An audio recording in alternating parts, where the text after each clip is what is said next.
Hey guys, this is Steven with Boone County Fire Paramedic Education.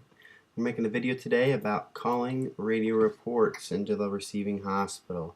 This came from the assessment for the assessments that everybody did.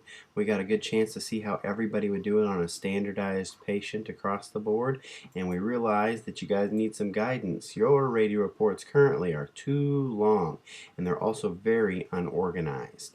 So we want to give you some help on how to do that better. If you haven't already, watch your videos.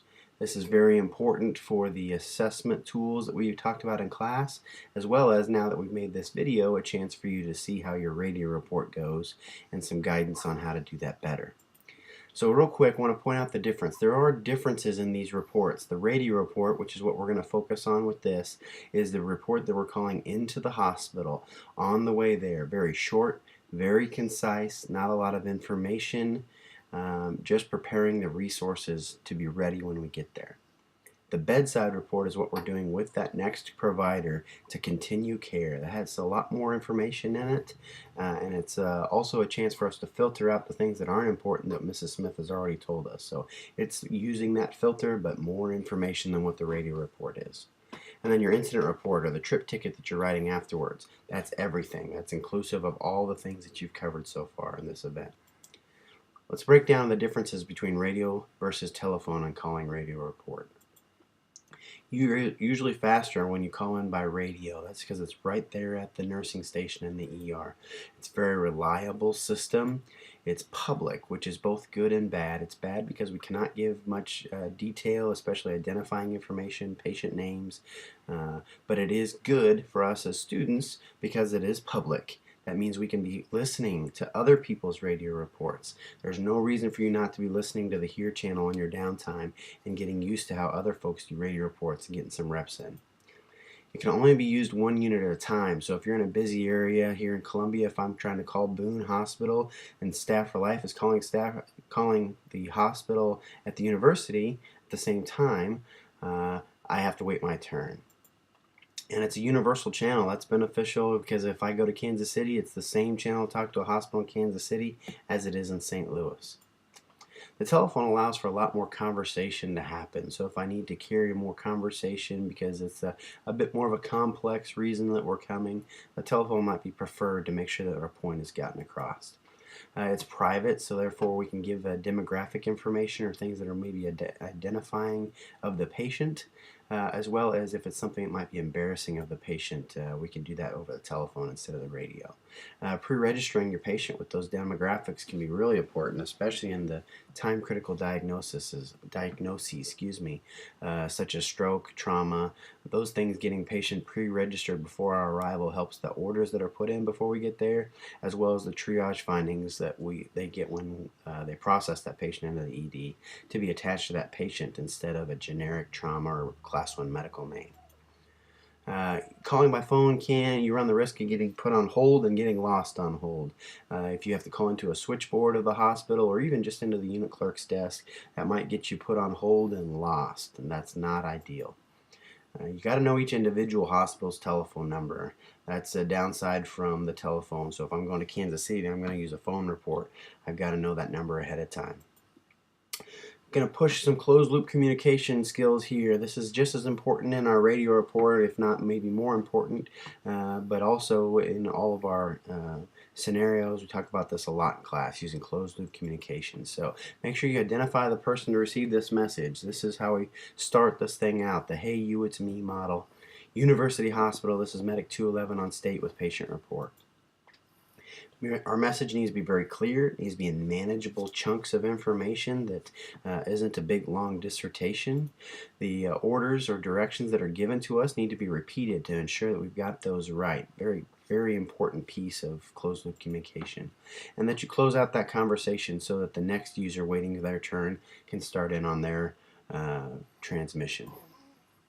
So how do I organize this report? That's the most important thing that we want to make sure we give you some guidance on, we think that you need the most help with. A template might work really well for you. You need to put something on your ID badge or put it in your pocket, but a guide to help you get all the pieces and parts into your radio report.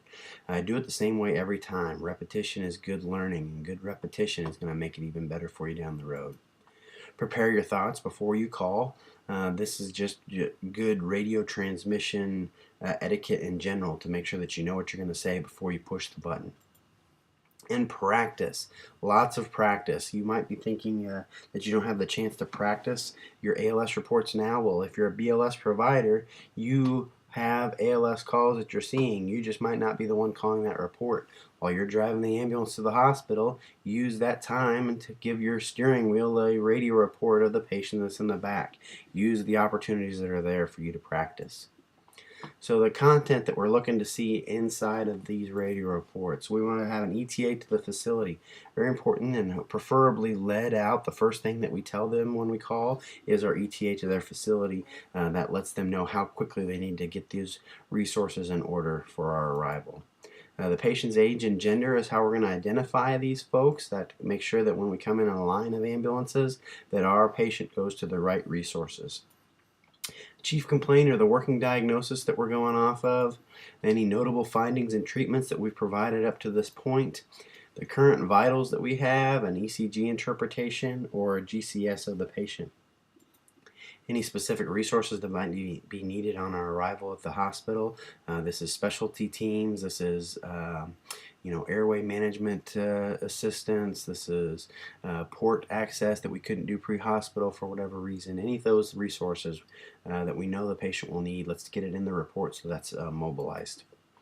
And then we finish out a report with any questions or orders. That's a statement, a direct quote that you should tail all of your reports with. Any questions or orders. That lets them know that you're done talking. It removes any of that ambiguous dead silence that might be at the end. Is he done? Is he not? That lets them know that it's their turn to talk. Things we should avoid with our radio reports. So if we're on the radio specifically, as I said before, no directly identifying information or patient names given out over the radio. Most of the findings that you get out of sample and OPQRST are not appropriate in the radio report. That's more of a bedside report information. Explaining your GCS is not an appropriate thing to put over the air. GCS is a standardized score. That's the beauty of using GCS. When I say that I have a GCS of 10, everybody knows where that sits on the scale. I don't have to explain what points were lost. Just the GCS score is all you have to give. So what is this actually going to look like when I give the radio report? What should I hear when I give it? Well, let's back up to what that assessment for the assessment scenario was. You were dispatched to an unknown age patient who has activated their medical alert button with no response. Okay, everybody found an elderly patient at the bottom of the stairs, some bleeding that we dealt with, and an obvious injury, a suspected hip fracture. Ellie's going to give us a radio report off of this patient. This is the patient that you guys dealt with her words applied to the scenario so that you can see what this feels like and you can compare this to your own radio reports off of your videos. So here's Ellie's radio report. University Hospital, this is Medic 111, incoming patient report. Medic 111, this is University Hospital, go ahead. We are inbound to your facility with a 5-minute ETA. We have on board a 71-year-old male, possible fall down 8 steps, right hip fracture, head laceration that is controlled with direct pressure. Last blood pressure is 160/90, heart rate is 110, sinus tach on the monitor, satin 95% on room air. He's received a total of 150 of fentanyl. GCS is 14. Do you require anything further? No questions or orders. We'll direct you upon arrival. University cleared. 111 clear. Okay, there's Ellie's report, and I know what you're thinking, and I thought the same when she gave it to the video. Dang, that is a good report. You guys can have reports like Ellie's, right? We should all strive to have this great, organized, appropriately format report. This is what we want. The whole thing was less than 50 seconds, and that included the back and forth to the hospital. It had all the pieces and parts that we want to hear in your radio report, and it was very organized. So remember, organize your report. templates help for you right now. If you don't already have a flow to it, a template might help you get to that flow of a radio report. But whatever you do, do it the same way every time. Prepare your thoughts before you transmit so you make sure that it's all concise and organized, and practice. Please, please practice. If you haven't already, watch your videos. If you have already watched your videos, go back and watch it again and listen to your radio report specifically to see if it matches this model. Here's Ellie's radio report one more time. Keep practicing, guys. This will get better. If you need any help, let us know.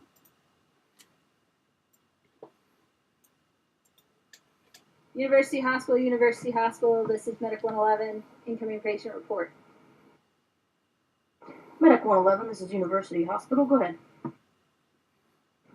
We are inbound to your facility with a 5-minute ETA. We have on board a 71-year-old male, possible fall down 8 steps, right hip fracture, head laceration that is controlled with direct pressure.